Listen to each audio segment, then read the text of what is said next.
is Tuesday, July 19th here at Draft Shark Studios in Rochester, New York. Welcome to the podcast. I'm your host, Matt Schaff. With me, as always, is Jared Smola. And Jared, we're getting close to it. We've got rookies starting to report for NFL teams right now. The meat of fantasy draft season is drawing closer. You know, you can argue, if you're a big best ball player, you can argue that we've been in the meat for a while. But for fantasy drafting in general, we're really getting into it. The third annual Draft Sharks Invitational is just a couple weeks away. We're going to be announcing the 72-team field on Twitter over the next 3 days.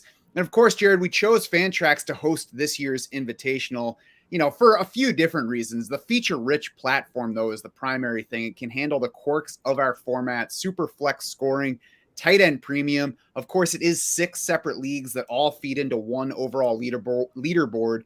And Fantrax can handle all of that. It's not just free for us to use for the Invitational. It's free for everybody to use. You can go sign up your league right now. They'll even import your existing league if you've been playing on a different site. So I know that can be a hurdle.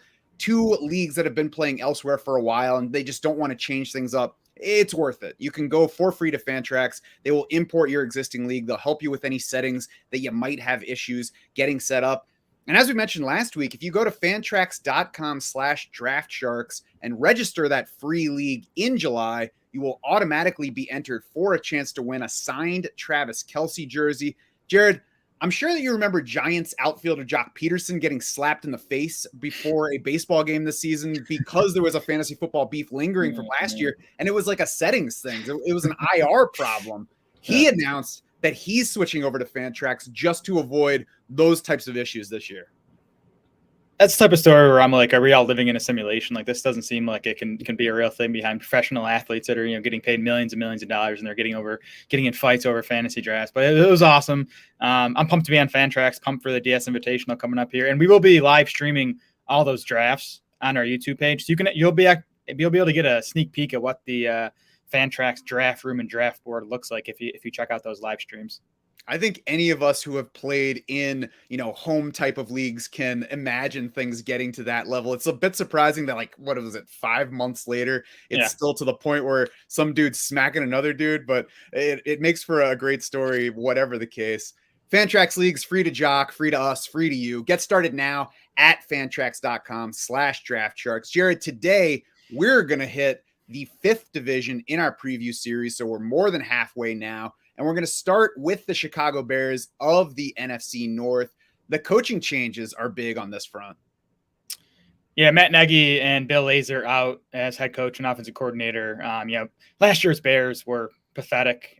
They weren't fun to watch. They weren't productive. They finished 27th in total points, 24th in yards, 26th in yards per play. So, you know, they were definitely due for some, you know, fresh blood in the coaching ranks. So they hired Matt Eberflus as head coach. He has a defensive background. He spent the last 4 years as the Colts defensive coordinator. It's going to be Luke Getsy running the offense. He was hired as offensive coordinator. Getsy spent 7 of the last 8 years in Green Bay. The one other year, he was the offensive coordinator at Mississippi State in 2018. That offense wasn't great. It finished outside the top 60 in both yards and points.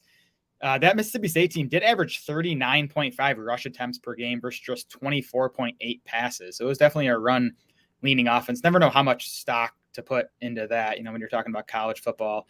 Outside of that, though, you know, again, Getsy's been with the Packers in various roles for 7 years.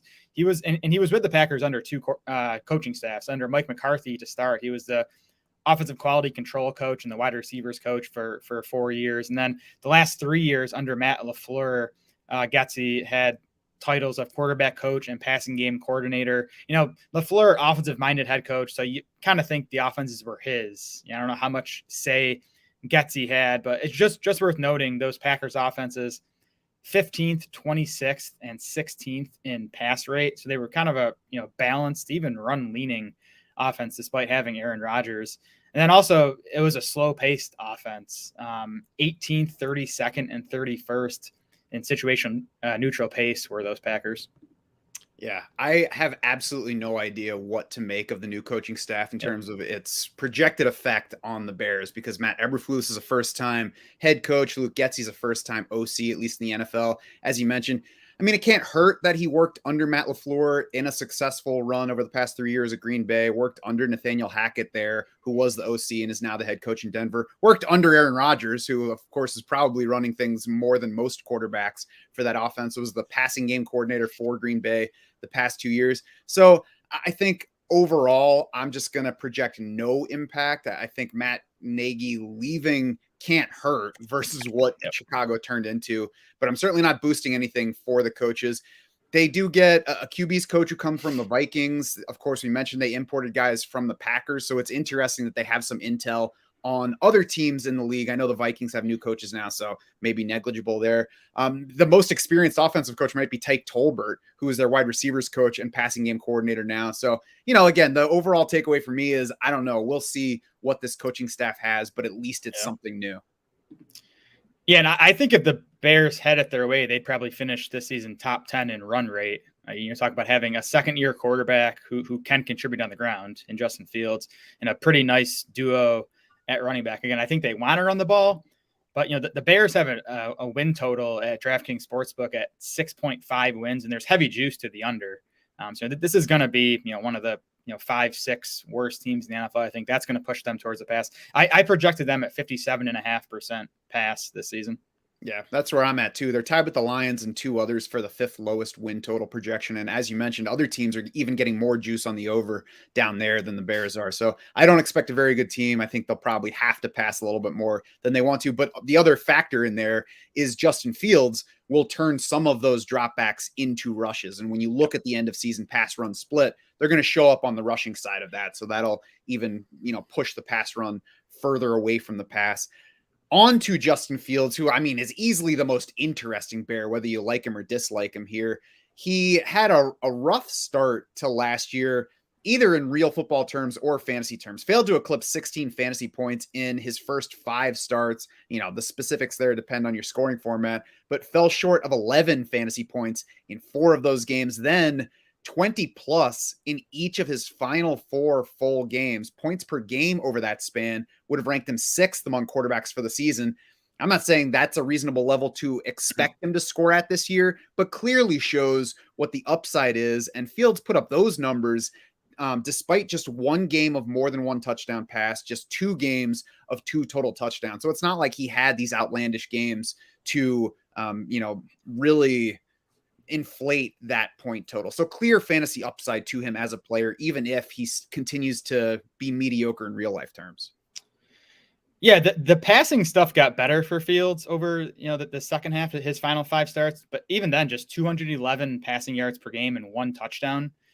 He did post 3 of his best 4 PFF grades over those final 5 games, so he did improve as a passer. Still, the production wasn't big. The reason he scored so well in fantasy was because of the rushing. He averaged 7.6 carries and 56 rushing yards per game over his final 5 outings. That's a 17 game pace of 952 yards. And it's not fluky. I'm not saying he's going to hit 950 this year, but he should be among the top 5 quarterbacks in rushing yards per game. The passing projection still looks weak because, I think there are still questions to answer with Fields himself. I believe in him long term, but just the fact the Bears did not help him this offseason, losing Allen Robinson and just adding a bunch of no-namers to try to fill out this depth chart behind Darnell Mooney. So that's kind of the issue. It's tough for me to see Fields hitting his ceiling this season with this supporting cast. But again, the rushing alone can make him a top 12 fantasy quarterback. Yeah, and that's going to make a much comfier best ball option than lineup setting because you're going to have to put up with bad quarterbacking weeks that ultimately give you okay fantasy scoring. I'm going to look at the top 12 weeks and such later this week in an article on DraftSharks.com, and I think that Justin Fields can score for us, but he's also going to have a lower floor than a lot of guys, and that's why he winds up fairly low in our rankings. Like you look at his ADP and you see the upside for him in best ball drafts and you want to get excited, but then you project him and he just comes out lower than you would maybe expect if you do like Justin Fields at the position. I want to put him higher, but the pass catching course looks so bad. Yeah. So we'll move on to the running backs now. David Montgomery, of course, is up first. Not a whole lot to get excited about here. Montgomery is really, you reach a point in the draft where you have to decide whether he just makes sense or whether you really just don't want him this year because nobody's excited about him. Now, let's look at last year and the stuff that was particularly bad versus previous. His yards after contact per carry was down half a yard last year versus 2020. He ranked 48th among 61 running backs with 70 plus carries in that category, according to Pro Football Focus. Career low in missed tackles forced per carry, career low in elusive rating. Those are both PFF stats as well. 8th most touches per game, though, 14th most half PPR points per game. So that's the book on Montgomery. He's not that good a player, but he's going to get the ball a good amount, and that's ultimately going to put up some level of fantasy scoring. Yeah, well, to me, that's the question, is if he's going to repeat the volume he got last year. So he averaged 17.3 carries and 3.9 targets per game. He was actually 9th among running backs in expected half PPR points per game. So he was getting top 10 level usage. Will that continue? Because Khalil Herbert, who was was he a 4th or 5th round rookie, right? He beat David Montgomery pretty easily in both PFF rushing grade and elusive rating.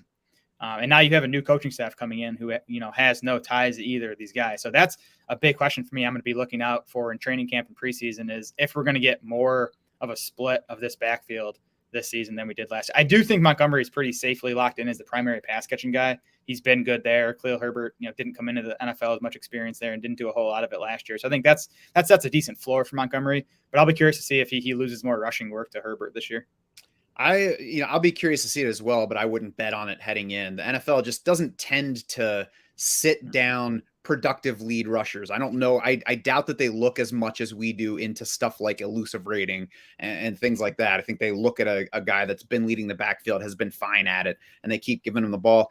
It was interesting to look at Montgomery with and without Justin Fields last year.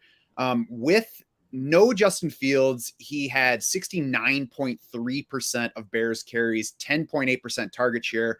With full Justin Fields last season, 57.4% carry share. Not surprising to see that dip some. And again, some of those runs that pulls from are Justin Fields turning dropbacks into rushing plays. His target share was actually up 13.8% from 10.8% with Justin Fields versus without Justin Fields. So you might think Fields negative for running back targets, but that didn't bear out last year. A small sample, and it could be otherwise going forward. But we're also talking about an offense where we don't like any wide receiver beyond Darnell Mooney. So there should be targets available, even though we're looking at a running quarterback, which generally isn't awesome for running back targets. Yeah, and again, Montgomery has been good in the passing game. Last year, he was 17th among 51 qualifying running backs in PFF receiving grade. And yeah, like you said, I think the lack of other viable weapons in this offense is going to help Montgomery maintain a pretty nice target share. So he still seems like a pretty nice floor play to me. Kind of in that Josh Jacobs mold over. He's just, tough to get excited about. I don't think he has a massive ceiling just because this offense isn't going to be that good. I agree. And that's the thing for me, is I haven't been scared to pass on him when I'm considering him, because I don't think that he's giving you league winning upside, but there's certainly value. Khalil Herbert is also facing potential competition from Treston Ebner, who is a rookie this year, a 6th round pick. Wasn't Herbert a 6th round pick last year? I believe in the same round as Ebner this year. And of course, it's a new Bears staff picking Ebner. So we'll see if there's any meaning to that as we get into camp and start getting reports on roles for these guys. But Ebner, an 89th percentile speed score at 5'11", 209, 20 plus catches in all 5 of his college seasons at Baylor, 4.9 yards per carry, which isn't a great number, especially for a guy with good speed, 11.9 yards per catch. So especially effective as a receiver in college. And we'll see how that factors into his competition with Khalil Herbert for roles. Yeah, you're right. Ebner and Herbert were both 6th rounders. To me, they're totally different profiles. Like Ebner looks more like a change of pace pass catching back to me, whereas I think Herbert is more of the early down, bigger between the tackles type runner. Again, Herbert was awesome last year, 6th in PFF rushing grade among 50 running backs with 100 plus carries. He was actually tops among 7 qualifying rookies in PFF grade. So again, we'll see what that earns him in 2022. And then to me, like Ebner is probably competing with Darrington Evans for that final roster spot as more of that pass catching back, right? Like that's kind of the mold Evans was in. And I would bet on it being Ebner winning that job. Evans was, a non-factor in Tennessee, but he was a 3rd round pick a few years ago, had a decent profile coming in. So I think that's the competition to watch. I think Ebner and Evans are probably competing for the final roster spot here. Yeah, I'm not counting on anything from Evans. He was already cut by the team that drafted him in round 3. So we'll see. There's certainly competition. I think as long as you head into the season not overly excited about any of these guys, you remember that we're talking about 2 6th-round picks and a third rounder that was cut by the team that drafted him, then that's, you can like whoever you want within that context. Sure. Yep. Pass catchers led by Darnell Mooney. His target share was actually higher when Allen Robinson was on the field last year than when he was out. 26.3% target share in 12 games with Allen Robinson, 25% in 5 games without Allen Robinson, 22.9% in 9 full games with Justin Fields. All those are small samples. It was a rookie year for Justin Fields, and it's questionable how healthy Allen Robinson was when he was on the field. So, maybe all of those things were irrelevant. The biggest point for Darnell Mooney is that he jumped into a lead wide receiver role for a team that needed him to last year. Wasn't awesome, but definitely was awesome versus what we expected from him heading into the season. Yeah. Well, I do wonder if, just having Robinson on the field to, take some defensive attention away helped Mooney, because that's my ultimate question with him is like, what's the upside to him? Like he's a nice player. He's already shown that through 2 seasons, but he's a smaller guy. I just don't know if he profiles as a true number 1. I don't know what the fantasy ceiling is here. But that said, he was already 11th among wide receivers in targets last year, 140 of them. He was 10th among wide receivers in target share. And now it's just, Allen Robinson, who played half a year last year, isn't there. And we'll talk about the rest of the guys the Bears signed, but none of them are very good. So, Mooney, maybe the efficiency is going to decline, without Robinson there to take some attention away, but the volume alone should support him as, at least like a fantasy wide receiver 3, which is where he's going in drafts right now. Yeah, I was going to say his case probably relies more on the ADP right now than it does on any efficiency metrics from last year. So we'll get to all the ADP in a few minutes, but let's talk about the rest of that pass catching group. And I think the most significant other name is not a wide receiver, but Cole Kmet, who grabbed a more significant role with Jimmy Graham still around last year. Jimmy Graham is finally gone now. His target share was higher when Allen Robinson was not on the field, 18.1% without Robinson versus 16.7% with Robinson. And Cole Kmet also got more targets with Justin Fields than without Justin Fields, 20.4% target share in full Justin Fields games. So, again, small sample caveat, but it's at least a potentially positive signal that he worked well with Justin Fields last year. Yeah, and the volume was there for Kmet last year. He was 8th among all tight ends in targets. He was 11th among tight ends in expected half PPR points. The story of his season obviously was that he didn't score any touchdowns, which obviously hurts the final fantasy ranking. He finished just tight end 21 in half PPR points. But again, he was tight end 11 in expected points. So he was getting tight end 1 usage already. By the way, he had 4.4 expected touchdowns based on his usage. He had 19 red zone targets and 6 end zone targets, and still was unable to find the end zone. So that's just bad luck. He's obviously going to score some touchdowns this season. How many? I don't know, because I don't think this Bears offense is going to be very good. I also don't, Kmet isn't a player that excites me. You look at the 35 tight ends who saw 40 plus targets last season. He was 25th among those 35 in PFF receiving grade, 22nd in yards per route run. So I think, he's like a league average player, but again, I think he's a good bet to finish top 12 among tight ends in targets. So that definitely makes him, someone worth monitoring, even though I don't think the fantasy ceiling is too high here. Yeah, I share the lack of excitement. He was at least a 2nd-round pick, was a baseball star before committing to football. So he's at least a good athlete, even among pro athletes. So yeah, I share the lack of excitement, but the opportunity is clear. And a key reason for that is the rest of this wide receiver group. Byron Pringle, when Byron Pringle seems like, a name worth highlighting, that tells you a lot about the rest of what's there. And then we were all waiting for the Bears to add somebody significant in the draft of the position. And they chose and I'm not even sure if it's Velus or Velus Jones Jr., because I feel like you don't really want to talk about him enough to get locked into one or the other. And I had never heard anybody talk about him out loud before we got to the draft last year. Yeah, I've been going with Velus, but we should probably check on that, because he unfortunately is a name we might have to know this season. I was shocked when the Bears made him a 3rd-round pick. Really was barely on my radar heading into the draft. He spent 6 years in college, 4 at USC, 2 at Tennessee. He's already 25 years old. So, he's older than some guys that have been in the league for 3 years already. And the college production, nothing to get excited about. His career highs came last year, 807 yards and 7 touchdowns. Didn't even lead Tennessee in catches, receiving yards, or receiving touchdowns last year, as a sixth-year college player. He's 6 foot, 204 pounds, and he ran a 4.3 140. So he's got good size and really nice speed. That obviously is what got him drafted. And he's going to have opportunity to win a role. That speed's a good fit with Fields, who likes chucking it deep, is good throwing it deep. So I actually have drafted this guy in like the 18th round in some underdog drafts. But it's really just because of the opportunity. I don't really believe in him as a player. Velus Jones, by the way, I just looked up according to the University of Tennessee website. Velus Jones Jr. was also a terrific special teams player.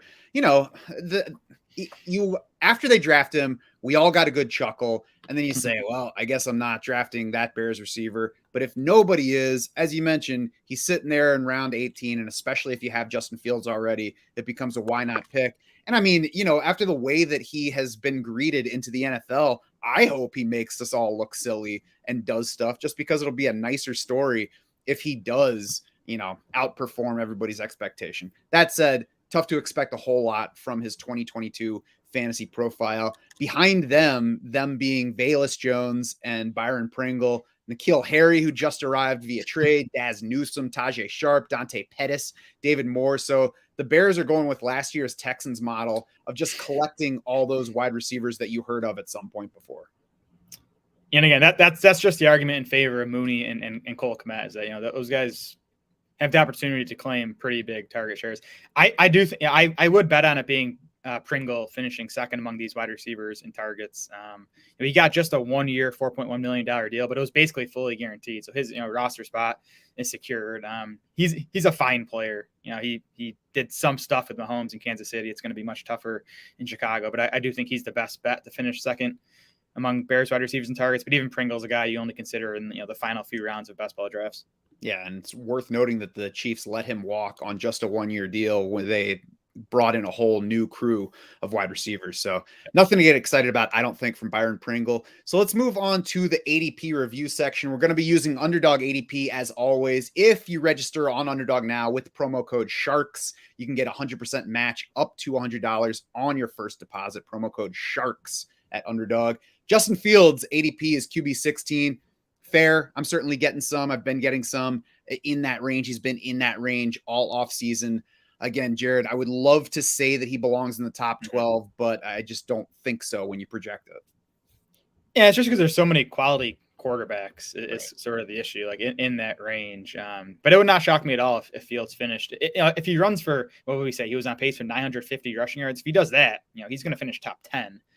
So he's a guy I've been taking quite a bit in underdog drafts because, again, it's round 11. Mooney's pretty cheap. Komet's cheap if you want him. And then you can even add a, Velus Jones or a Byron Pringle at the end of your draft as a stack. Well, love him in best ball, super flex, 2 QB leagues. I would have a hard time relying on him as my starter. And he's also going to be like, even if you're in a 1 quarterback league and you want to wait and take 2 quarterbacks and platoon them, he's not the typical guy where you're going to start him in good matchups or at least feel good about it. We'll see how that bears out. But, you see good passing matchups and you might make your decisions based on that.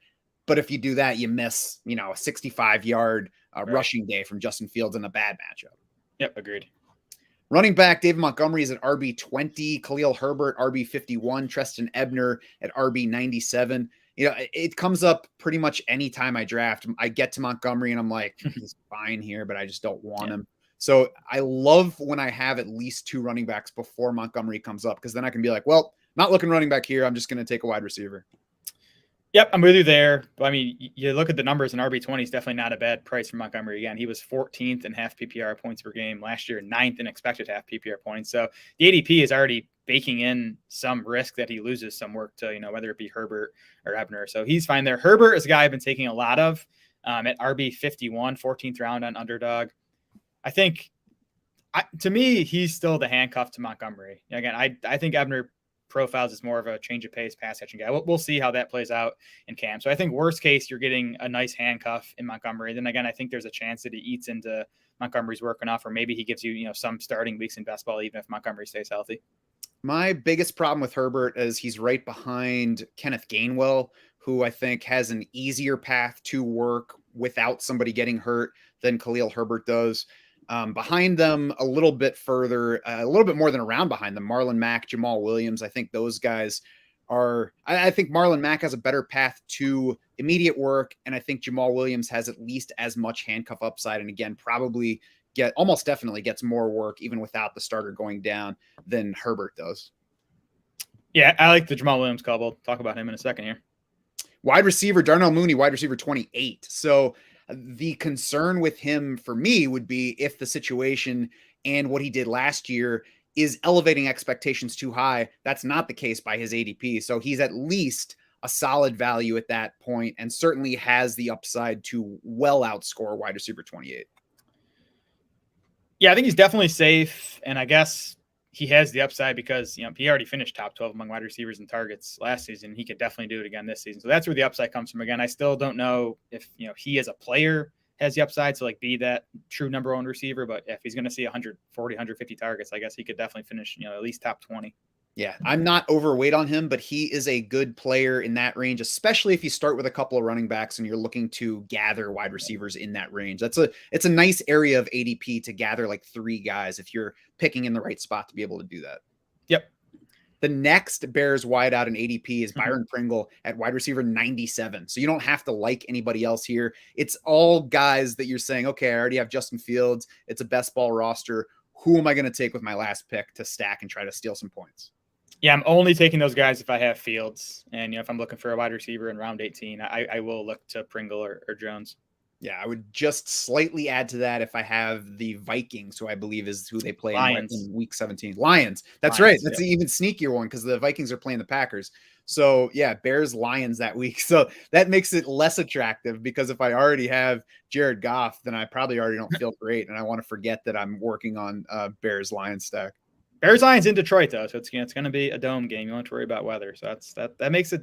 And all those guys are cheap. I probably have too many Bears Lions stacks, and I'd care to admit on underdog right now. Yeah, it is. I mean, that could be a sneaky, impactful fantasy game that week. Cole Kmet to round out the Bears at tight end 13. That's up a little bit from where he has spent a lot of draft season. I think he's still a fair value in there. I don't think he's a screaming value there. When we get into full PPR lineup setting drafts, that's where I want Cole Kmet because I do think he's going to come with a pretty nice floor at the position. But, underdog's half PPR, so it weighs touchdowns more heavily. I don't think Kmet's going to score a ton of those. And again, I just don't think he's going to bring a big weekly ceiling. He's going to be more of a floor play.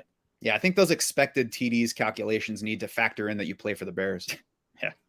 On to the Detroit Lions, and they head into year 2 under head coach Dan Campbell, but they've got a new offensive coordinator. They fired OC Anthony Lynn after just one season. Of course, halfway through that one season, he had play calling duties stripped from him. Dan Campbell said afterward it just wasn't a fit. Lynn called plays for the first half. Dan Campbell called plays in the second half. We'll see who's going to be calling them this year because the new OC is a first-time guy, Ben Johnson. Spent the past 2 years as the tight ends coach for the Lions, was a holdover from the previous coaching staff, 2019 with those Lions, 7 previous years with Miami. So we'll see what Ben Johnson is and what he brings as an offensive coordinator. And Campbell said in June that he's not even sure who's going to be calling plays yet this season. That's going to be something to look out for. The Lions did go quite a bit run heavier in those final 9 under Dan Campbell. Their points per game also shot up by about 4 points. So we'll see. I think if it is Campbell, I would expect it to be run heavy because that's he's Dan Campbell. He wants to pound the rock. So we'll see. Hopefully we find out before week 1 who's going to be calling the plays. Yards per game were nearly identical between the two spans, so perhaps the points were fluky. We'll see about that. Certainly not boosting or lowering expectations based on this coaching thing. Run pass split, I'm at 61-39. That might be a little bit high on the pass because, like you mentioned, they want to run, but we look back at last year, they wanted to run then. They were tied. Let's see. Let me sort out my notes here. They were 23rd in neutral pass rate in 2020, down to 31st in that category last year. They were 31st in neutral pass rate weeks 1 through 8, 27th the rest of the way, even though their pass rate actually dipped over that span, as you mentioned, with Dan Campbell calling plays. The problem, not a lot of neutral situations for that Lions team because they weren't very good. So you can run all you want, but if you're trailing every single week, then you're going to be passing more than you want to. And that's why I have them up in that 60-40 range.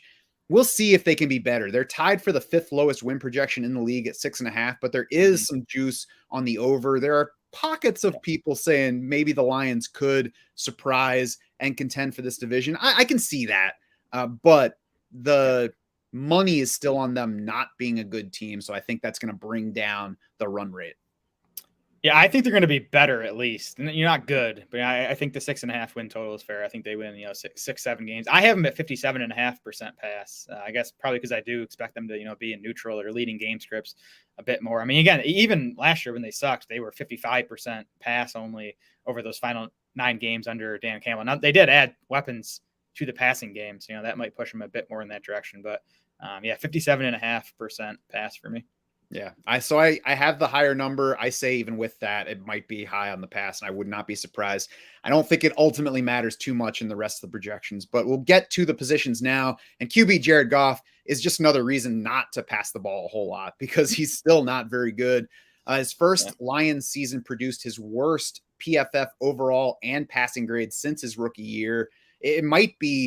This might be his last season with Detroit because he's sitting on about $41 million in dead cap this year. If the team were to move on from him, that drops to $10 million next year, $5 million the year after that, which would be the final year on his current contract, versus a $30+ million cap hit each season if he's kept. So it sure looks like all those numbers, according to Spot Track, of course, it sure looks to me like it would make sense for the Lions to get rid of him after this season.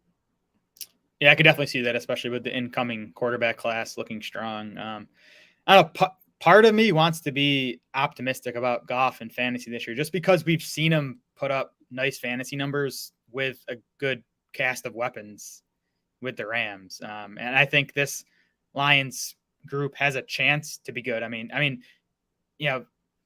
first of all, Goff missed Hawkinson for 5 games last year and DeAndre Swift for 4.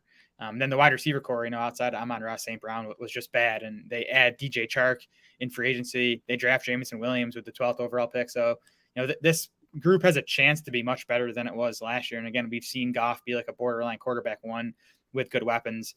That was also a pass leaning offense under Sean McVay, where, this is, I think, still going to be run leaning and, under a more defensive minded coaching staff. So I don't know, there's too many good quarterbacks to get Goff too high up the rankings, but I do think he at least has some weekly upside, especially in the back half of the year if he gets, Jameson Williams, somewhere close to 100%.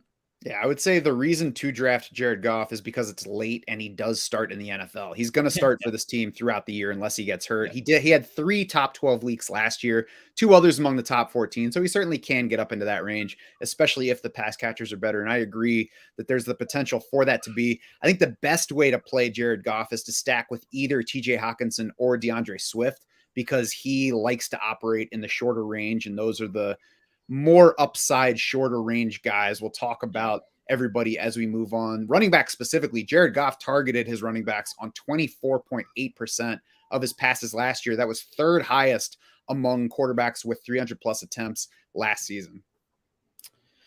Yeah, the deep ball stuff is interesting. It's almost like the Lions are building this wide receiver core for their next quarterback. Because, DJ Chark, although DJ Chark just signed a 1-year deal, but, Jameson Williams definitely doesn't feel like a good fit with Goff, although, Williams is capable of taking short stuff for big gains too. So we'll see, but, definitely not ideal because Goff does not like to push it downfield and isn't that great when he does. Mm-hmm. So before we get to all those pass catchers, let's talk about the pass catching running back, DeAndre Swift, who, as I mentioned, could benefit from Jared Goff more than some other guys on the team. 10th in PPR points per game last season. But if you take out his final 3 games, which started with the Thanksgiving shoulder injury, over that span, Swift had just 14 total carries and 11 total targets. So if you take out those 3 games, 4th in PPR points per game over the remaining 10-game sample, 4th among running backs in targets last year, despite missing 4 games and being hurt for those others late in the year, 29th in that group in carries. So clearly the value with him is as a pass catcher. And the concern, I think the greatest concern with Swift, is the injury history. Yeah, that's a concern. I have some concerns with the target volume too. I mean, everyone's talking about, what the additions at wide receiver are going to mean for Amon-Ra St. Brown's target volume, but no one's talking about it with DeAndre Swift. And I mean, I think he's a good pass catching back, but you look at some of the numbers and they tell you otherwise. Like in PFF receiving grades, Swift was just 38th among 51 qualifying running backs. Football Outsiders DVOA receiving wise had him 31st among those 51 running backs. So I think there's a chance he loses some target volume. And he also wasn't good as a runner last year. 48th in PFF rushing grade among 50 running backs, dead last among those 50 running backs in Football Outsiders DVOA. Jamal Williams beat him in both of those categories. So I'm a bit lower than consensus on Swift. And I liked him going into last year when he was going in the late third, fourth round. But now that he's a round 1-2 turn kind of guy, especially on underdog where it's only half PPR, I'm definitely underweight on Swift so far. Yes. For me on underdog, especially, Swift is a player that I might take occasionally just to make sure I'm not totally out on him, but definitely not a target player for me in half PPR, and really not even a target player for me in full PPR. I think he's an overrated player at this point, just in terms of actual, football talent, NFL productivity so far. That doesn't mean that he can't be a terrific fantasy asset. I think what you expect there depends on at least what you expect from these Lions. Are these wide receivers going to draw targets? Are they going to change things? Is Amon-Ra St. Brown going to be a star? Because like you said, if all these guys are on the field and if they are all commanding targets, there are just going to be fewer available for Swift. And that's especially important for him. If the team is going to be better and throwing the ball less, then that's probably bad for Swift. Because if we look at the 7 games last year, before Jamal Williams got hurt and before DeAndre Swift got hurt, so the first 7 games of the year had both of these guys healthy, we had Swift getting 47.3% of the carries, Jamal Williams getting 43%. So a very close split between them. The split was much wider in targets, 18.8% target share for Swift over that span, 6.5% for Jamal Williams. We had that opener last year where they each got a ton of targets, 11 for Swift and 9 for Williams. And Swift stayed up there in terms of target share, whereas Williams fell immediately down. So we really need those targets to stay for Swift to deliver as a fantasy asset. And I agree, just overall, there are more question marks for me than there are reasons to believe that he's going to deliver at that high ADP. Yeah, and again, Williams beat Swift in PFF rushing grade, elusive rating, and Football Outsiders rushing DVOA last year. I mean, Williams is not flashy, but he's a good runner, and we've seen multiple coaching staff just like him, just for I think his reliability. The one thing I would say working in favor of both these guys, I think this Lions offensive line could be really good this season. They were just mediocre last year if you look at PFF run blocking grade and Football Outsiders adjusted line yards, but they were missing center Frank Ragnow for 13 games. They were missing left tackle Taylor Decker for 8 games. They returned all 5 starters from last year's O-line, and all those guys are under 30 years old. So it looks like a talented ascending O-line. Like I wouldn't be surprised if by the end of the year we're talking about this as a top 10, maybe even like a top 5 offensive line in the NFL. Yeah, the O-line that they expected to put out there at the beginning of last season never materialized for a single game. That set of 5 didn't ever start together last season. DeAndre Swift still had 1.68 yards before contact per rush for the season, which ranked him 3rd among 30 running backs with at least 150 carries. So that's a good mark for the offensive line, which, as you mentioned, could get better this year. I think it's important to not forget about Jamal Williams. It was easy to kind of underrate him or overlook him at points last year because we had Craig Reynolds pop out. We had Godwin Igwebuike at least show up on the radar. Jermar Jefferson, of course, went down early. He's still around. So we'll see exactly what the team expects from any of those guys. But even with those guys in the mix last year, Williams quietly rebounded to average 15 carries over his final 5 games of the season. That, of course, was in that span where Swift was hurt, but it was still Jamal Williams as the number 2 running back. Yeah, so in his 11 games with DeAndre Swift, Williams was 36 in expected half PPR points per game and 44th in actual half PPR points. So he was an RB4, which I kind of think is what he'll be this season. Probably not someone you're sticking into lineup setting leagues, but someone who could on occasion start for you in best ball. And then I do think he's the handcuffed if Swift misses time. And as you said at the beginning here, Swift has dealt with a bunch of injuries, even going back to his Georgia days. If Swift misses more time, I think Williams is, going to get 15 carries and a handful of targets. Yeah, let's check the Draft Sharks injury guide for DeAndre Swift's projection in terms of injury risk this year. High risk, very high risk, according to the injury guide algorithm. So factor that into DeAndre Swift's outlook as well. On to the pass catchers, starting with Amon-Ra St. Brown. Of course, we all know about the huge finish to last year. The targets picked way up from week 13 on. Only Justin Jefferson had more targets than Amon-Ra St. Brown. Over that span, only Cooper Kupp caught more passes and scored more fantasy points among wide receivers. That, of course, was the span where they lost TJ Hawkinson, where they lost DeAndre Swift. 15% target share for St. Brown before Hawkinson went down, 32.5% after, 13.6% target share before DeAndre Swift went down, which was a week before Hawkinson's injury. St. Brown did reach 20% target share 3 times before either of those guys went down. So it's not like he was doing nothing before those guys got hurt, but obviously was a factor in his late season rise. Yeah, St. Brown definitely one of the most divisive players in fantasy, I think. I mean, you have one side that say his big finish to last season was just the product of the Lions having no one else to throw to. Then you have the other side that will say, you have to be good to command that target share and produce like Amon-Ra St. Brown did over the final few games. I think both can be true. Like, I think he probably is a good player. He's going to have a nice NFL career. And I also think it's true that his target share was boosted quite a bit by the fact that Hawkinson and Swift missed a lot of that time.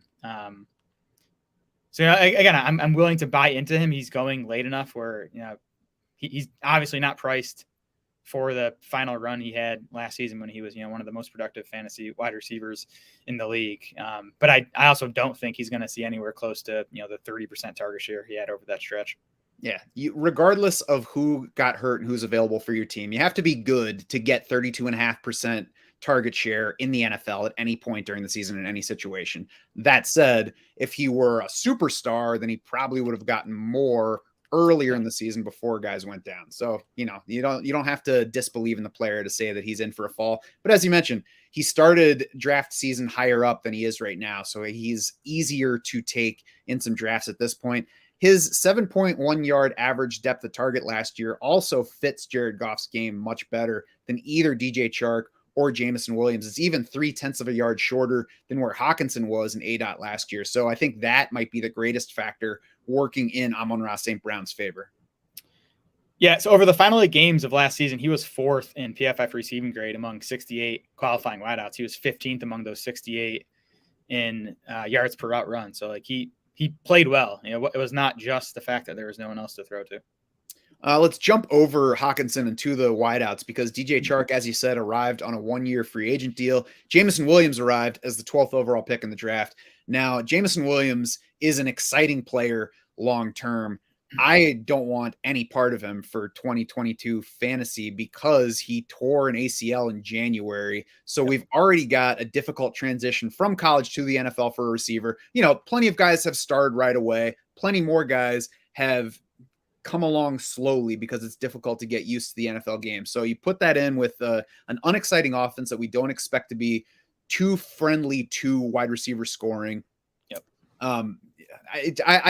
I have a hard time imagining Jameson Williams producing with any consistency and even getting close to his ceiling as a first-year player this year.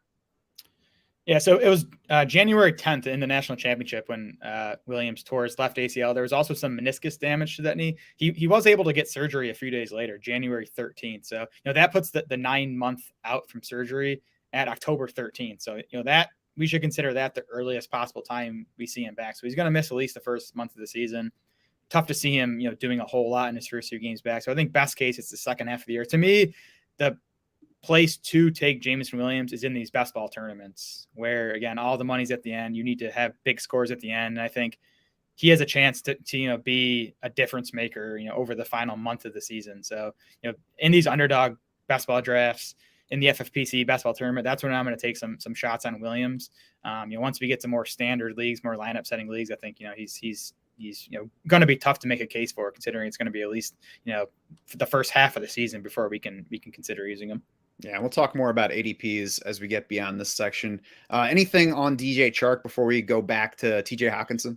No, just again, I think he's a bad fit with Goff. You look at Chark in Jacksonville. In 2019, 42% of his receiving yards came on targets 20-plus yards downfield. 41% of his yards came on targets 20-plus yards downfield in 2020. Goff last year, just 9% of his passes went 20-plus yards downfield. That was 30th among 35 qualifiers. And he was 34th among those 35 in deep passing grade. So again, like we said, doesn't like to throw it deep very often, isn't good when he does. And like Chark can still do stuff in the short intermediate range, but his best asset is his size and speed downfield. And I just don't think we're going to, get anything close to a ceiling season from Chark with Goff. Yeah. So Jared Goff threw deep at a slightly higher rate last year than the final season with the Rams. But as you mentioned, it was still low. He's turned in his 2 worst career PFF deep passing grades the past 2 years, one with the Rams, one with the Lions last year. He threw 50% plus of his attempts to the short range for the second straight year. So I don't know how much of it's scheme and how much of it's him, but he's playing like a less daring quarterback as he spends more time in the league. And yeah, sure, any of these fast receivers are capable of catching a short ball and taking it farther, but the differentiator for both DJ Chark and Jameson Williams versus other wide receivers is being able to work downfield. So they're now paired with a quarterback that's not good for that. So it certainly makes me like both of those players less than I might in other situations. Hockenson tied for 5th in target share with Dallas Goedert and Kyle Pitts for his healthy games last year, played a career high 53% of his passing routes in the slot, career low 35% in line. So we like that for his receiving role. His route rate crept up for the second straight year, still just 18th among 44 tight ends who drew at least 30 targets, according to PFF. His yards after catch per reception were down for the second straight year. His contested catch rate was up. So I think all of that balances out to a guy that's a fine pass catcher and is producing at a decent level for where he is and what he's gotten so far. And as I mentioned with Amon-Ra St. Brown, the fact that Hockenson works in that shorter to intermediate range pairs nicely with the quarterback, whereas the lack of deep ball is bad for those speedy wideouts. Yeah, and fine is kind of where I'm at with Hockenson. Like, I think he's a safe mid-range tight end 1. So you even look at his 12 games last year before that thumb injury that ended his season. He was 7th in actual half PPR points per game and 7th in expected half PPR points per game. He was also tight end 7 in half PPR points per game in 2020. You look at like PFF receiving grades in 2020, 10th out of 34 qualifying wide receivers. Last year, 10th out of 35 qualifying wide receivers. So I think I'm done betting on like the ceiling case for Hockenson where he could bust into the top 3 at the position, but he's still a young guy. He's commanded targets. He's been, above average efficiency wise with those targets. I don't think that's going to go away. Again, I just think he's a safe mid-range tight end 1. It's also worth noting that, we said their new OC, Ben Johnson, was Hawkinson's position coach the past 2 seasons. Hawkinson's already talked up, kind of being excited about how Johnson's going to use him in the offense this season. So that's worth keeping an eye on in preseason and, early in the regular season. But tough to see Hockenson, setting new career highs in targets and target share with the added competition at wide receiver this year. Dan Campbell also played tight end in the NFL before coaching tight ends. So, I mean, he seems to be in the right spot for guys appreciating him. To me, Hockenson is like a more talented Cole Kmet, because it's worth remembering that before Kyle Pitts was drafted, TJ Hockenson was the highest drafted tight end ever. I'm going to give him much more talented than Cole Kmet. Yeah. Tied for 6th in fantasy points per snap among tight ends last year with Darren Waller, Hunter Henry, Pat Freiermuth. Tied for 10th in 2020. Tied for 26th as a rookie, so he's been up the past 2 years in that category at least. Let's look at the ADPs for these Lions offensive players. Jared Goff at QB 26, which is fair for what he is, but it's also ahead of Carson Wentz on Underdog. And for me, it's not even close between Jared Goff and Carson Wentz for best ball weekly upside. Yeah, Wentz gives you the rushing over Goff, which is a 0 in that department. So Wentz is the better deep balls. And deep balls, yeah. So Wentz is better play in a vacuum for sure. The only reason I'm drafting Goff is if I have, one of these Lions pass catchers and I want to make the stack. Yes, I agree with that. 16 picks ahead of Davis Mills in ADP as well. And I think that Jared Goff and Davis Mills look very similar to me, and we don't even know yet what the ceiling is for Davis Mills. Plus, I'm more likely to have Brandon Cooks already on my team than I am Amon-Ra St. Brown or any of the Lions. That's for sure. I also think that, even if you just don't want any of those quarterbacks I just named, I think there's more fantasy upside to waiting and trying to guess right on the Pittsburgh situation, on the Atlanta situation, because of the rushing ability for all the guys involved in those 2 spots, as well as Drew Lock. And I mean, there's some risk that Drew Lock doesn't start ahead of Geno Smith, but if he does, I think there's a lot more weekly upside to Drew Lock than there is to Jared Goff. There is, yeah. I mean, again, I think we said it, the best argument for Goff is just that, he's going to give you 17 starts if he stays healthy, which does have some value in best ball. But again, I don't love the ceiling on him. Yeah. DeAndre Swift, RB8. He's just behind Joe Mixon, just ahead of Aaron Jones. Seems like a fair range, but he's also ahead of Saquon Barkley, and that makes him nearly not interested for me, because to me, Barkley is a much better DeAndre Swift in an even better situation just because he doesn't have a Jamal Williams to him. Yeah, I don't think I've drafted Swift yet on Underdog. Now, he's also RB8 in FFPC ADP. And that he looks much better there because that's full PPR. I think Swift gets a pretty nice boost with full PPR. So FFPC is the place to draft Swift. I think I'm not really taking him on an Underdog. Jamal Williams, RB 55. You mentioned some of the numbers, the expected fantasy points and where he actually finished last year. RB 45 in PPR points per game last year, RB 43 in total half PPR points last year. So not a guy that's going to win you your league, not a guy to get excited about, but I mean, clearly just a value where he's going, and then the handcuff upside of Swift if Swift goes down. Yeah, I mean, he's one of the cheaper, mostly locked in handcuffs. Like, I think Williams is going to be that number 2 back behind Swift, and there's not many guys you can say that about that are going later than Williams. So definitely not an exciting pick. Like, you're not going to get a lot of buzz going on Twitter when you show people that you drafted Jamal Williams in round 15, but I think he's a pretty solid pick there. And the other benefit to taking him is that he's probably getting more work than the other guys who are handcuff types going around him when Swift is healthy. Yep. Wide receiver, Amon-Ra St. Brown is at 29 at the position. He opened draft season closer to 20. So I think now that he has dropped, I'm more interested than I was, especially considering that there are more players in the mix now with all the rookies having been drafted at this point. Yep. Fair price on Amon-Ra. He's another guy, though, I think it has more value in full PPR. So it hasn't been like a target player for me on Underdog, but if he's kind of top of the queue, top of my rankings, and I'm looking for a wide receiver, I have no issue taking St. Brown at wide receiver 29. He'll be like the wide receiver version of David Montgomery for me, I think. Yep, for sure. Jamison Williams, wide receiver 61 on Underdog. Jahan Dotson is just behind him. KJ Osborne, Van Jefferson, nearly a round later. Robbie Anderson just behind them. So for me, that's the biggest reason to not be on him, is that I can get healthier versions. All healthy, Jamison Williams is the most exciting player among all those guys, but all of those guys are healthier than he is. They're all in situations where they'll get plenty of targets with either handcuff upside or rebound upside in the case of Anderson. So I'm more interested in all those guys than I am Jamison Williams. Plus DJ Chark's at wide receiver 70. So he's 20 ADP spots behind his rookie teammate. Yeah, I mean, all those wide receivers you mentioned are good bets to outscore Williams, even in, fantasy points per game. Again, the reason to take Jamison Williams is, if you get a healthy version of him over the final couple months of the season, he does have that, ability to score, 20 plus fantasy points and be a difference maker down the stretch. So I am getting a little bit of him in these best ball tournaments. And, that's kind of where I'm going to have my Jamison Williams exposure. TJ Hawkinson sitting tight end 7. That's fair. He's 1 spot behind Dalton Schultz, but almost 2 full rounds behind Dalton Schultz overall, which, I mean, I'm easily taking Hawkinson over Schultz comparing just those two. The problem is that Dallas Goedert is nearly another full round behind TJ Hawkinson, and we have talked plenty about Dallas Goedert already. Yep, I'm with you. Give me Hawkinson easily over Schultz at those ADPs, but give me Goedert, at a round discount over Hawkinson pretty easily.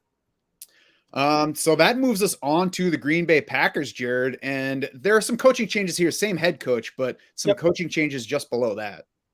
Yeah, the Packers lost a bunch of assistant offensive coaches to other teams this offseason. So we had last year's offensive coordinator, Nathaniel Hackett, and tight ends coach, Justin Outen, leave for Denver. We talked about them a few shows ago. And then we talked about Luke Getsy gone to Chicago. He was the Packers passing game coordinator and quarterbacks coach last year under Matt LaFleur. So we'll see. LaFleur, offensive-minded guy. I think he was running the show on offense. We'll see if the losses at those other spots have an impact. The Packers have been a pretty balanced offense as far as run-pass split goes under LaFleur. 15th, 26th, and 16th in pass rate over the last 3 seasons. They have been higher in situation neutral pass rate all 3 years, 7th, 9th, and 11th. So, it's been the leading game scripts that have pushed them a bit towards the run. What I hate about this offense is how slow paced it's been. They were 18th in situation neutral pace in the Fleur's first season. 32nd and 31st the last 2 years, which just is surprising to me when you have a quarterback like Aaron Rodgers, who, obviously knows what he's doing out there, still one of the best quarterbacks in the game. I'm not sure why they've decided to go so slow on offense, but kind of, tough to expect that to change after this team, lost Davante Adams this offseason. I mean, I wonder if part of it is so many positive game scripts. I mean, they've won a lot of games over the past 3 years, so that can mean taking the air out of the ball in the second half. So maybe that slows it down. I don't know. I can't dig far enough into the numbers to see that, but it's, it's also kind of tough to criticize based on how successful they've been over the past 3 years. Sure. Yeah. I mean, those numbers were situation neutral pay, so they should be, weeding out the times when they're just, taking the air out of the ball with a lead. Mm-hmm. So where are you at run pass split looking forward? I went 57% pass this year, which is down from their 58.5% pass last year. I mean, it's just, losing Davante Adams, I think is, should push them at least a bit more towards the run.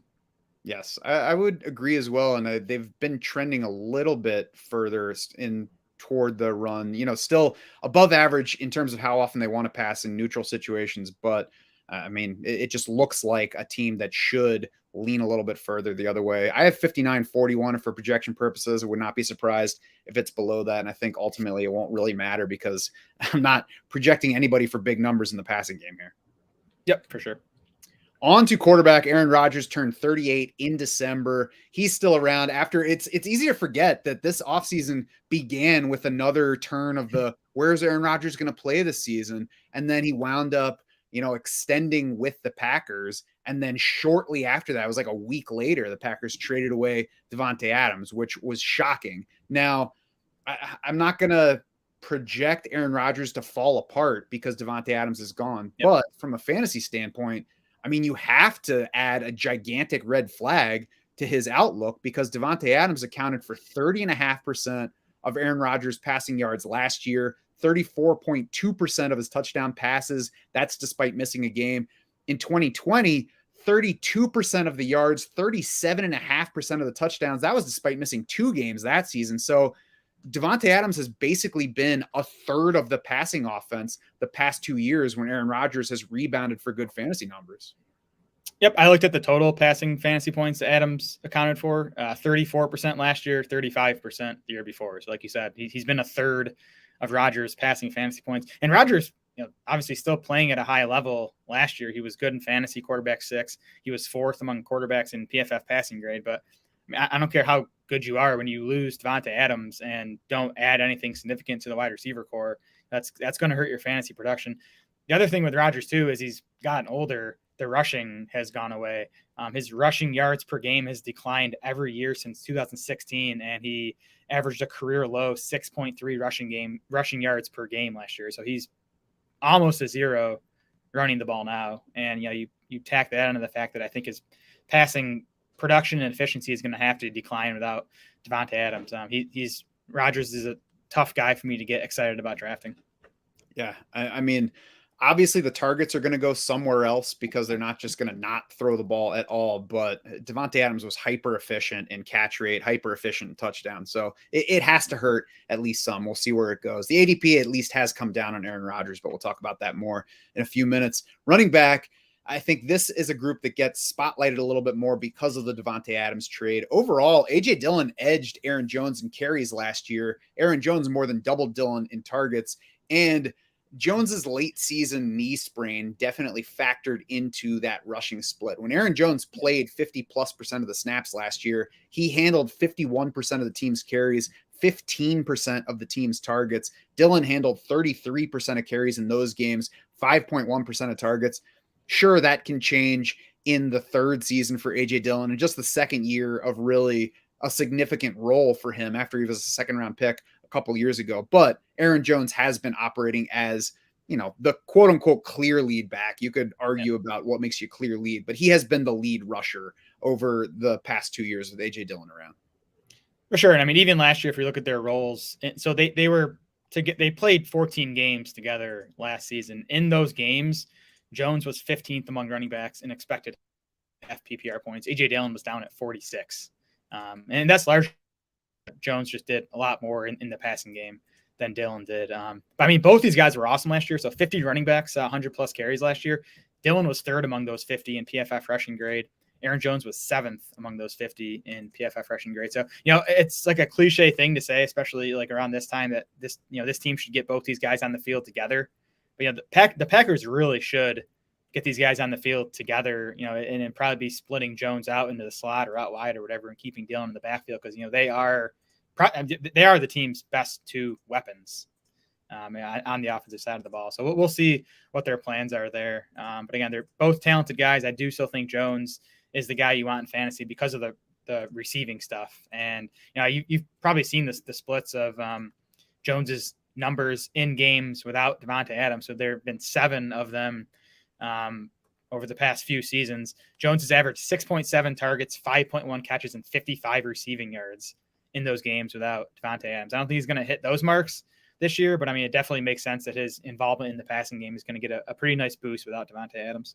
Yeah, certainly you have to give a few caveats. It's 7 games over a fairly, larger sample of games. So it's a small sample to draw too much from. Plus, in season, they're suddenly replacing somebody taken away, as opposed to having a whole offseason to figure out the plan of going without Davante Adams. So yeah, as long as you're not saying, well, this is what he's done with Davante Adams out in the past, so this is what he's going to do this season, I think it's certainly a potential opportunity to grow the targets for Aaron Jones, who's just been a very good player in all aspects. The touchdown rate can certainly come down because he's done very well in touchdown efficiency throughout his career, but there should be more passes. The carries should remain. We could see the team lean more toward running the ball. So there's plenty of paths to Aaron Jones getting more numbers this year. I guess my only holdup with Aaron Jones is, what if this offense is suddenly significantly weaker, at least less efficient than it's been in recent seasons, and that just trickles down to everybody. And then, we're taking Aaron Jones in a range with other very good players, both running backs and wide receivers. So it stopped me from making Aaron Jones really a target player. I can't fault anybody who is saying that he has big PPR upside this year, though. Yeah, the offense is a concern, and to me, it's just like the other running backs going in his range don't have an A.J. Dillon behind him. Like, Aaron Jones remains a super effective player still, but A.J. Dillon was great last year too, so it's possible Dillon starts to eat into Jones's. I think it's rushing work primarily. I think Jones is safe as the primary pass catching back here, which is nice. Other note here, kind of like Detroit, I think Green Bay's O-line should be better this year than last, just because they're going to be healthier. Left tackle David Bakhtiari didn't debut until week 18 last year after tearing his ACL the previous year. Right tackle Elkin Jenkins went down in week 11 last year with his own ACL tear. So we'll see if he's ready for week 1, but he'll be back at some point this season. And then they were also missing center Josh Myers for 11 of the final 13 games of last season. So if those guys are healthier this year, the O-line in front of these backs should be better. What they should do is put mascot heads on everybody on defense if they really want to maximize A.J. Dillon's potential this season. Let's move on to the pass catchers that aren't named Aaron Jones. And really, it's an ugly group. Like, I'm surprised that things went this way again. Allen Lazard, Christian Watson, Sammy Watkins, Randall Cobb, Romeo Doubs. Of course, the new guys are Watson, Watkin, and Doubs. 2 of those guys are rookies. Sammy Watkins, the free agent signee from Baltimore. Jared, is there anybody here that I guess stands out to you that is calling for the spotlight for any reason? Outside of Allen Lazard or including him? No, include Allen Lazard, anybody. I mean, yeah, Lazard's a tough one. He's like a classic case of how much does talent matter versus opportunity at wide receivers. There's obviously a ton of opportunity available here. I also just think Lazard is an average NFL player. That might be kind. You look at 90 wide receivers that saw 50 plus targets last season. Lazard was 76th among those 90 in PFF receiving grade, 77th in yards per route run. Playing with Aaron Rodgers, with Davante Adams on the other side of the field, he's going to get more defensive attention this season. Has never topped a 15.6% target share in a season. So I think Lazard's a pretty good bet to lead the Packers wide receivers and targets, but he could lead it at 17% target share. And that's, he might hit wide receiver 3 numbers with that type of volume. Yeah. So the opportunity is obviously there, but I think it's very easy to overrate this opportunity versus the talent, because Green Bay also has the opportunity to sign him longer term if they want to, and they did not. He's there on just the restricted free agent tender. So he's there on a small 1-year deal. He already did not a holdout, but he didn't go to minicamp, didn't sign his tender because he was hoping for a longer term deal. And teams like, nah, you're just Allen Lazard. We're going to draft some other guys. We're going to sign Sammy Watkins, and you're going to be in the mix. So even the Packers with their actions are telling us, I think, Allen Lazard is a guy, not Allen Lazard is the guy, because I can't imagine he's asking for a ton of money. He's 26, doesn't turn 27 until December, so he's young enough where it would be sensible to use a 3-year contract on him, especially if they think big stuff's ahead of him, because you would want to get out ahead of any big stuff and sign him before he is that valuable on the open market. So all of that just makes me want to temper any expectation for Allen Lazard. And I think let's just jump into the ADPs with them, because I think it's the most significant part of any argument. So Allen Lazard's at wide receiver 39, which is fine. I'm not going to tell you that wide receiver 39 is a terrible price, but just looking around him there, he's ahead of Michael Thomas now. He's ahead of Christian Kirk, ahead of Kadarius Toney, Brandon Ayuk, MVS, and KC. He's just behind Hunter Renfrow and Drake London. So he doesn't stand out to me in any way. And especially then when you compare it to the ADPs of his teammates. Christian Watson's at wide receiver 54, which, maybe you don't believe in Watson, you don't want to take him. He's still significantly behind Lazard and what you have to pay. Sammy Watkins, wide receiver 75, Cobb, wide receiver 100, Dubs, wide receiver 102. For me, this is just a wide receiver core to wait, and then late in the draft, take somebody in case they just spread targets around all season. Yeah, and I think that's the most likely scenario. Like, I don't think one of these guys is going to emerge as, the clear leader of the group. But we'll see. It's definitely a situation to keep an eye on in camp. One of the wide receiver cores I think I'm going to be monitoring most closely. We have Lazard, wide receiver 47 in our half PPR ranking. So, we're significantly behind ADP. Again, I'm with you. I think he's fine. I don't know if I was interested in Aaron Rodgers more, even I'd probably be taking more Lazard to stack him, but I'm not super interested in either guy.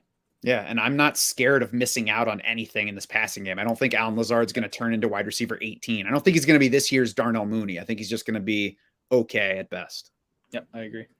Looking at the rest of the ADP, Aaron Rodgers is down to QB 14. He stayed inside the top 10 even after the Davante Adams trade for a while, but he's down to QB 14. That's closer to fair. It's still higher than where I want to take him. If I'm looking for a quarterback down there, I still think there's a higher ceiling to like Justin Fields, Trevor Lawrence. Yeah, me too. And even that is, 3 spots ahead of where we have Rodgers in our quarter. Kind of scary how low we have Rodgers in our quarterback rankings, just considering, he's one of the best all time. But he's just bad weapons and no more rushing. It's tough to get excited about him in fantasy.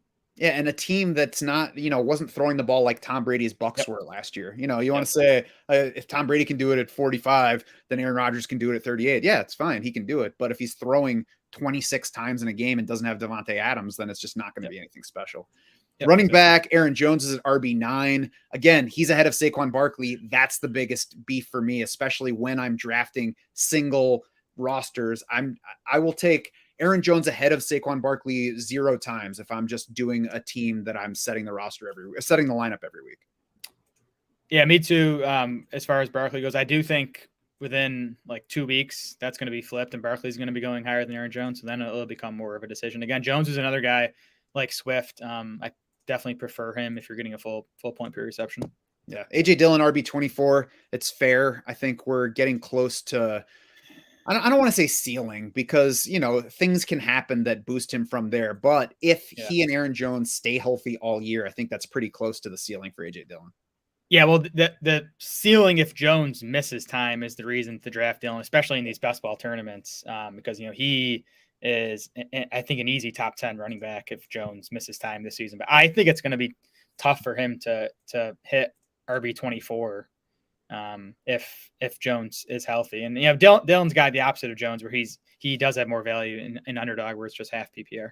If you go 5 rounds without taking a running back, I think AJ Dillon makes for a nice first running back pick. Yeah, I mean, who do you like between Dillon and Pollard? I always go back and forth because I think they're the same guy. They're going to have some value without an injury to the starter, and then if the starter goes down, they're league winners at the prices they're going at. I mean, I guess that if we factor in ADP, I would have to prefer Pollard because he's 15 spots lower in overall ADP. So I can take somebody else in that round where I'm taking AJ Dillon and then take Tony Pollard. Yeah, I don't know why Pollard's going that much behind Dillon. And to me, like, the starter in front of Pollard has a better chance to just sort of hit the wall this season and just kind of let Pollard become the lead guy. I think the reason that Dillon's that far ahead of Pollard is people are saying there are people out there who say AJ Dillon's just going to outscore Aaron Jones this year. And I think if they're both healthy, that's not the case. Maybe we'll see. There are crazier things that have happened. Whereas if Ezekiel Elliott and Tony Pollard both stay healthy, I think we all expect Zeke Elliott to continue clearly leading that backfield in touches. And the quads, of course. That's worth like a full round in ADP when we get those quad picks. Absolutely. And then Robert Tonyan, I think the last guy worth mentioning here, tight end 17, which is, I guess, closer to fair territory. He had a stretch there where he climbed up to like tight end 14, tight end 13, which is absurd. Even at tight end 17, he's not a spotlight player for me. He's just a guy that I might consider late in terms of stacking with, correlating with players that I already have on my roster. Yeah, I'm still mostly out on Tonyan at that ADP. I mean, if he wasn't coming off a torn ACL, then I think it'd be fair. But it sounds like he's still iffy for week one. And I don't know. He obviously had the big 2020 with the 11 touchdowns, but even last year in the 7 games before he got hurt, he was sitting just 28th among tight ends and half PPR points per game. Now, obviously, the Davante Adams departure frees up opportunity for him, but he's really just had that one season that was fueled by the huge touchdown rate. So I don't know if we see he's healthy and going to be ready for week one, maybe I'll start taking some shots on him. But for now, I'm mostly staying away. Yeah, at the moment, he's close to a 0 shares player for me. He could hit the season not even as their top pass catching tight end. I would still guess that he's the favorite, but there was at least, a quick, they really like Tyler Davis. Yep. We'll see what he does this year. So that's going to be a situation watching camp. If we start getting more Tyler Davis buzz, maybe he'll be somebody to sneak into the bottom of a best ball roster. Yeah, there's been a strange amount of Tyler Davis buzz this spring. On to the Minnesota Vikings, who dumped coach Mike Zimmer after 8 years leading the team. Sub 500 records the past 2 years certainly helped that. Kevin O'Connell is the new head coach. He was the OC for the Rams the past 2 years, the OC for Washington the season before that, spent 2 previous seasons as Washington's QB's coach. Now, he worked under Sean McVay most recently, under Jay Gruden before that. So he had several years of leading offenses, but it's tough to know how much of those offenses were Kevin O'Connell. I don't know how much that matters heading into this one, but it's something to keep in mind as we start to try to decipher what his offense is going to look like. The OC is Wes Phillips, who has been with Kevin O'Connell on those staffs since Washington, moved to the Rams with him, was the tight ends coach, passing game coordinator for last year's Rams, also Wade Phillips' son. So he's probably at least got a good sense of humor. Yeah, so my thing with the Vikings is there's this narrative that they're going to throw so much more this year than they did last year with Kevin O'Connell in town. Last year's Vikings were middle of the pack in terms of passing rate. They were 15th in pass rate. They were 18th in situation neutral pass rate, and they were 11th in total pass attempts. So I see this argument for these wide receivers, and I like all these. I like the receivers. I like Kirk Cousins, but people are arguing that they're going to get a huge boost in pass volume. I don't see that being the case. They were 58.5% pass last year. I have them projected at 59% this year. Yeah, I have them at 58.6%. So I think that's the thing where that's why projections are so important. Projections are not everything because they're ultimately just educated guesses. But the educated part of that is why they matter, because you can look at it and say, oh, Mike Zimmer's out. He's a defensive guy, loves to run the ball. Kevin O'Connell's in from the Rams. They're going to throw the ball a lot more. But then when you dig into the numbers, it's like, oh, they're probably not going to throw the ball a lot more unless they're trailing by a lot. And they have the second highest win total projection among NFC North teams. They're projected to be an over 500 team. So maybe not a whole lot more. You mentioned the neutral pass rate for the Vikings. It was 18th last year, 27th the year before, 29th the year before that, and 11th in the first season with Kirk Cousins around. The Rams, over the 5 years that Sean McVay has been there, 3rd, 6th, 4th, 10th, 5th. So some of the pass run rate will depend on those game scripts and whether the Vikings are leading. I do think that we'll get a friendlier passing situation. Whether that means a bump in volume, we'll see. But I think overall it'll be a friendlier spot, and we'll get into what that means for specific players as we go through the positions. Yeah, again, I buy Minnesota passing a bit more this season, but I don't think it's going to be a huge increase. I agree. Quarterback Kirk Cousins heads into his 5th season with the Vikings. The past 3 years, he ranks 5th among quarterbacks in touchdown rate, 5th in yards per attempt. As I said, the coaching change could mean a pass-friendlier scheme, but neither of us is projecting a big bump in volume. More 3 wide receiver sets, though, I think we can count on from this new coaching staff. And that should put KJ Osborne on the field more. Irv Smith's return from the knee injury that cost him all of last season. That combo should mean better talent around Kirk Cousins when they have the offense on the field. Yeah, for sure. I mean, Cousins has his fantasy finishes with the Vikings 13th, 15th, 11th. I mean, I don't think he has a top 5 ceiling, but I think he's a safe bet to give you that borderline top 12 production. And does have top 5 weekly ceiling with those wideouts. Yep, agreed. So anything else on Cousins, or should we just run to the backfield? Backfield. Cousins is easy. He's just he's safe, not exciting, but he's not going to hurt you. That's right. Dalvin Cook might hurt you. We'll see. Lost 2 games to an ankle sprain last year. Week 12 shoulder injury cost him 2 more games. Limited playing time in the final 2 weeks after a couple injuries. In between, though, of course, he had those 2 games where he had 27 and 28 carries. Week 14, week 15. That week 14 game was that Thursday nighter against Pittsburgh where he was coming off injury, and we were all wondering what role he was going to play. And it turned out he was going to play the role of dominant force. 27 carries, went over 200 yards rushing in that game. Overall for the season, Dalvin Cook, 40th in Football Outsiders rushing DVOA. That was the 2nd worst rating of his career in that category. That said, in the 13 games he played, 73.7% of the carries, 10.8% of the targets. So he's kind of an extreme example of what we talked about with David Montgomery, where Dalvin Cook's been a better player efficiency-wise overall than David Montgomery, but you could point to last year and say maybe there's some decline happening in that. At the same time, you also have to acknowledge that when on the field, at least under the previous coaching staff, he was the dominant number 1 running back. Yeah, whether he's in decline or not only matters if it impacts his volume. So you talked about the Football Outsiders DVOA. Cook also set a career low in PFF rushing grade last year, a career low in elusive rating. His PFF receiving grade was his worst mark since his 2017 rookie season. And Cook only turns 27 in August. So, the age seems fine, but I just wonder, with all the injuries he's piled up over his, NFL career, and even going back to his Florida State days, he had some shoulder issues. You just wonder if, his body's older than his age because of that. If his role stays the same, like he's a top 10 running back easily. I mean, he was 11th in half PPR points per game last year. He was 8th in expected half PPR points per game. Even that was deflated a bit by the fact that, he left a few of those games early with those injuries. I guess my question is just with a new coaching staff here, do they ease off Cook a bit? Because Alex Madison is a talented runner behind him. So they could, give Madison a few more touches at Cook's expense. That's, I think, worth watching this summer.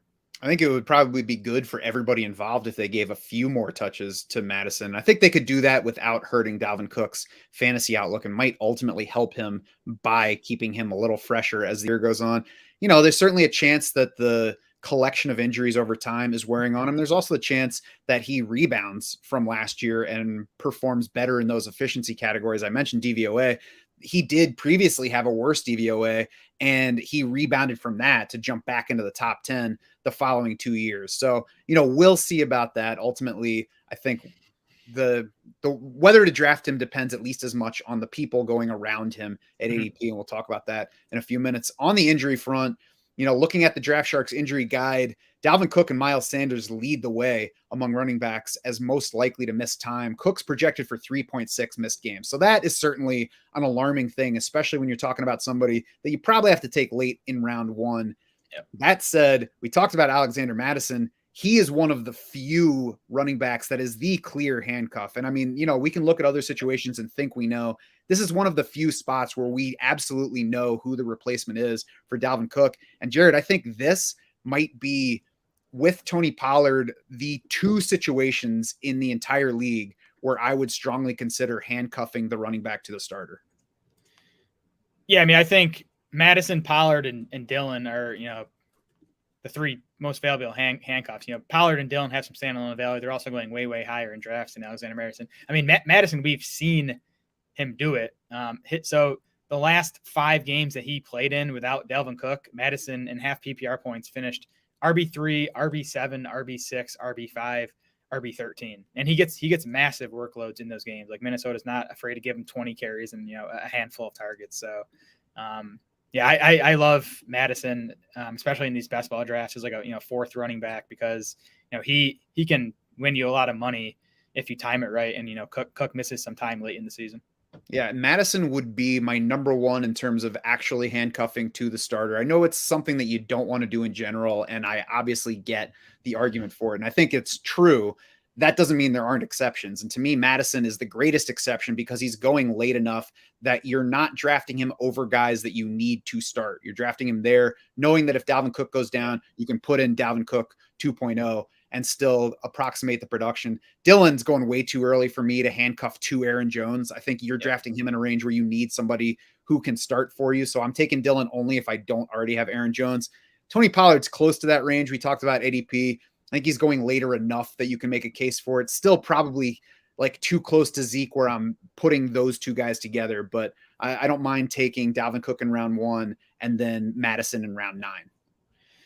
Yeah, I'm still not going to do that with Cook and Madison in these best ball tournaments. I just think to beat a field of it's like nearly 500,000 teams on Underdog. Like if you draft Cook in the first round, you need him to pretty much have a fully healthy season and be a top 3, top 5 fantasy back. But in other formats, in standard 12 team leagues, even in like the FFPC main event where it's only like a few thousand teams, right? Like I think even then you can make a case to take Cook and Madison. Yeah, and I mean, even in a best ball tournament, like you're not going to find that many teams that have Cook and Madison together, just because people know of not taking the handcuff. So I think it's still a potential differentiator there, but certainly not something to go overweight on. And I don't know if you're going overweight on Dalvin Cook to begin with. So we'll move on from that backfield to the pass catchers. We all know who leads this group. Justin Jefferson is wide receiver 2 right now in ADP and makes sense there, a top 4 overall pick. It's almost like you don't even need to give the case for why he's there at this point. He's been terrific through 2 NFL seasons. Yeah, the most receiving yards by a player through 2 seasons in NFL history. Actually, 216 more than anyone else. So easily the most receiving yards. 3,016 yards for Jefferson through 2 seasons. Third year, probably still getting better. Dominates in targets and target share. He was 4th among receivers in targets last year, 3rd in target share. And he's obviously an awesome player. He was 3rd in PFF receiving grade among 90 qualifiers last year. So, easy top 5 pick across formats. You can argue him as high as 1 if you want. Honestly, like he might be the safest player in fantasy. I think he has less questions than all those other guys up top. I mean, what makes him safer than Cooper Kupp? Just the fact that Kupp is older and like that was the first year he truly had different. I think Kupp is safe, but I think you can argue that Jefferson's safer. Then like with Jamar Chase, it's just Chase has a T Higgins behind him, whereas Jefferson does not. I think the slight argument for Jefferson in that range, if we're splitting hairs, is that he definitely got a boost from Adam Thielen going down in week 13, 24% target share before Adam Thielen's week 13 ankle injury, 35.4% from that game on. Now, I think Jefferson belongs up there, and he's somebody that I would take over Cooper Kupp a couple of times if I'm making that decision a bunch, just to make sure that I have some Justin Jefferson, because I certainly think that his upside is finishing wide receiver 1 overall this year. I made the slight target share argument, but it's his 3rd season. He could just still be growing in that category. We just saw Cooper Kupp get up to that level for the first time last year. So, and even if you look at the range of games where there was a fully healthy Adam Thielen, Justin Jefferson was still scoring at a wide receiver 6 rate. And Jefferson has yet to reach 10% touchdown rate in either of the seasons. So his numbers aren't being inflated by like touchdown luck. Yeah, it's because Adam Thielen hogs all the touchdowns in this offense. Yeah, I mean, I projected Jefferson at 27% target share this season. So, higher than he was with a healthy Thielen last year, but 27% still seems, closer to the conservative side to me. Adam Thielen missed 3 games, parts of 2 others with that high ankle sprain. His average target depth decreased by 2 yards, but he has also scored a 15% touchdown rate or higher in 3 straight seasons. I'm surprised, Jared, on the DS injury guide that he's just a medium risk in injury by our algorithm. It's probably recency bias on my part, though. He had the ankle injury last year. 2020 was healthy. 2019 had hamstring trouble. So perhaps that healthy season in between the ankle and the hamstring means that he doesn't have, a truly worrisome history. We can look at it and say, well, these 2 lower body things within the last 3 years, and he's on the wrong side of 30, maybe, but maybe also the healthy season in between means that we shouldn't overrate those. And there's definitely some, I don't know if it's injury risk or decline risk baked into his ADP, which we can get to. But I mean, through week 12 last year, before Thielen suffered the high ankle sprain, he was 8th in half PPR points per game. I think, like you mentioned, 22% target share in those games, which is a nice number. I don't know, maybe one of these years that touchdown rate comes down, but like he's done it consistently, where you can definitely project him for an above average tight end rate or touchdown rate. And again, if Minnesota does throw it a bit more this year, that's not going to hurt Thielen either. So, I mean, I do think there's some decline risk. You talked about, the PFF receiving grade was at a lowest mark since 2015 for Thielen last year. Like you said, 32 years old in August. But if he was going higher, I might be able to back off. But, his ADP is so low that I think he's worth taking a shot on, even if you only get, 12, 13 games out of him. For sure. KJ Osborne emerged last year as their third receiver. The Vikings ran 11 personnel, which is 1 running back, 1 tight end, 3 wideouts on just 47% of their snaps last year, 5th lowest rate in the league. The Rams, meanwhile, were at 86% in that category, leading the league. And of course, the significance to the Rams is that Kevin O'Connell comes from that system to the Vikings. We got 11.5% target share for KJ Osborne last year. The Rams' number 3 wideout Van Jefferson was at 14.7% last year. I think that's a fair range for expectation for KJ Osborne's target share. And obviously there's handcuff upside to Osborne if either Jefferson or Adam Thielen goes down. Yeah, I don't think he's going to be someone you can put in, lineup setting leagues if Jefferson and Thielen are healthy this season. But I think Osborne, I'm totally with you. I think he's, going to be an 80% snap rate guy this year. So that's going to lead to some, spike weeks for best ball. And then, I mean, we saw it last year. If Thielen is out, Osborne was 25th in half PPR points per game over the final 6 weeks of last season without Adam Thielen. So he has that, wide receiver 3, I think, type of upside if Thielen misses more time. Yeah, 18% target share from that injury game on late in the year. So like him for best ball because he will put up numbers here and there. Will be tougher to put in lineups, I agree, but that does have that handcuff upside for either of those guys going down. Irv Smith, mentioned earlier, lost all of last season to a meniscus tear. He's back from that, and he returns to find no Tyler Conklin in the way, siphoning targets. Even Chris Herndon, who the team traded for last year, made absolutely no impact, and he's now gone. So there's really not a whole lot behind Irv Smith at tight end for these Vikings. And Conklin saw 87 targets last year. That was 12th among tight ends. So even if Smith can just pick that up, he could give you a tight end 1 numbers. And I think you could argue that Irv Smith has more upside, at least as a pass catcher. Second round pick a few years ago, still just 24 in August. I mean, he got drafted super young out of Alabama and showed some promise in 2020, had a nice close to that season. It was his second season. He was top 8 among tight ends in fantasy points over the final 6 games in the season. And even over the course of the entire season, he was 12th among 34 qualifying tight ends in PFF receiving grade that year. Again, as a second-year player, as a young second-year player. So he's still obviously more potential than proven production. But I definitely see the reasons to be excited about Irv Smith. Yeah, I can understand the reasons to be excited about Irv Smith, but let's use him to transition into the ADP review for this final team. And the problem that I have now is that he's up to tight end 11 in underdog ADP. And to me, that's just a little bit too excited versus what's going on around him because, good player. I don't know what he looks like. I guess I shouldn't say good player, good talent. We'll see what he looks like as a player and what his role looks like, both in an offense that's changing and in the first time that he will be there without, an even split in playing time and targets at the position.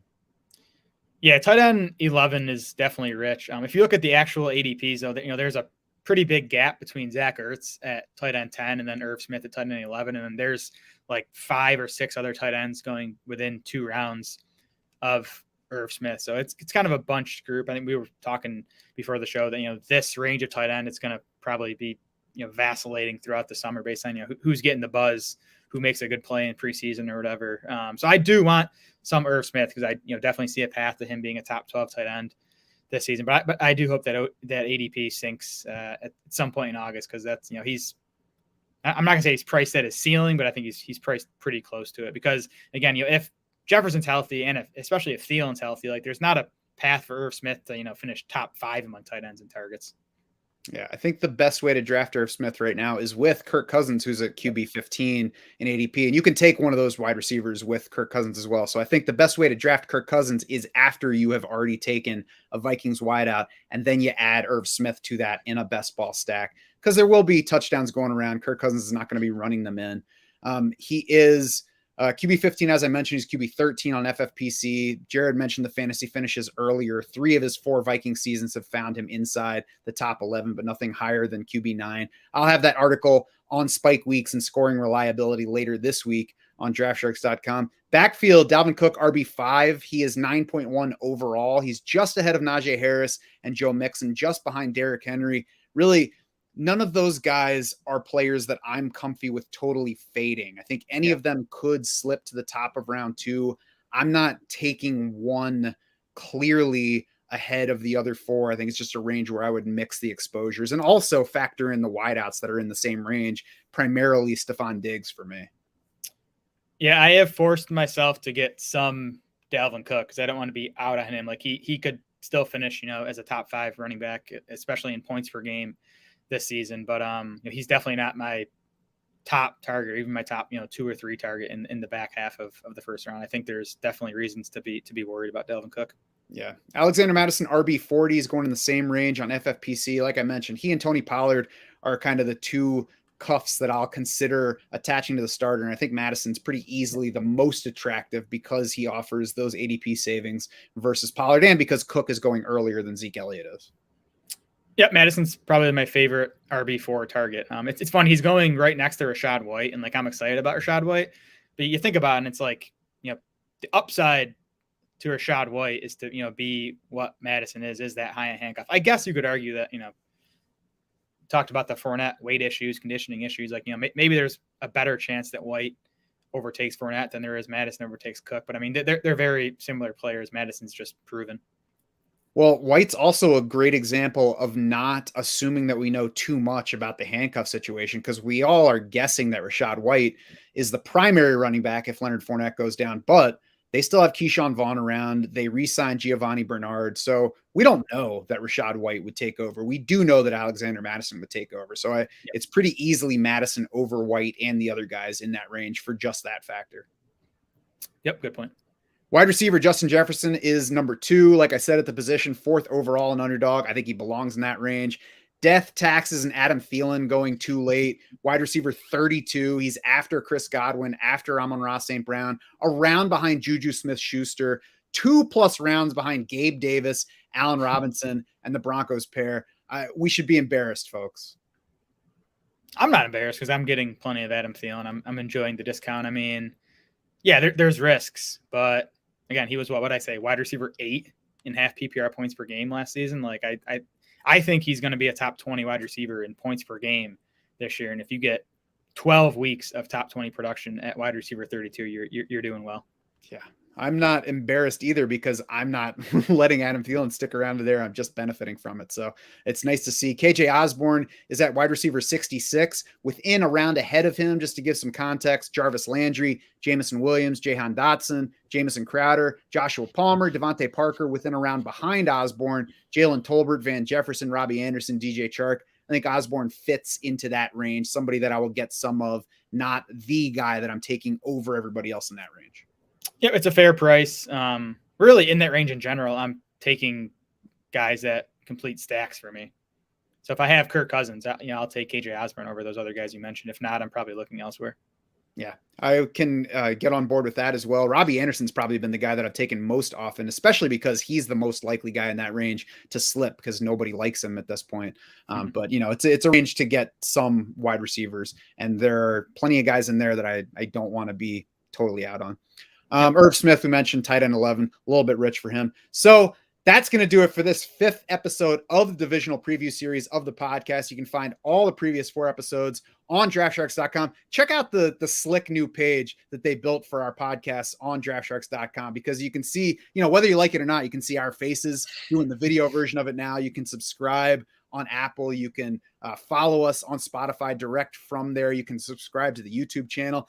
You can, of course, still get the podcast in wherever you prefer to get your podcast from. And we appreciate you listening to it or watching us wherever you are doing so. But be aware of that new page. You might want to check it out. And of course, if you're at draftsharks.com, you can become a DS Insider, get access to the rankings we're talking about.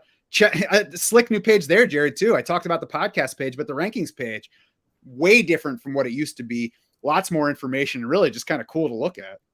Oh, it's really pretty. You got the baseline projections, the floor, the ceiling, the full player write-up, bunch of new stats you can sort of dig into. You could spend a lot of time on those rankings pages. And you should spend a lot of time on those rankings pages because we're getting further into draft season. Your home leagues are going to be starting up soon. The big tournaments are running now. So become a DS Insider. We want to help you win some money this year. For Jared Smola and the rest of the Draft Sharks crew, I'm Matt Schauf saying thanks so much for swimming with us.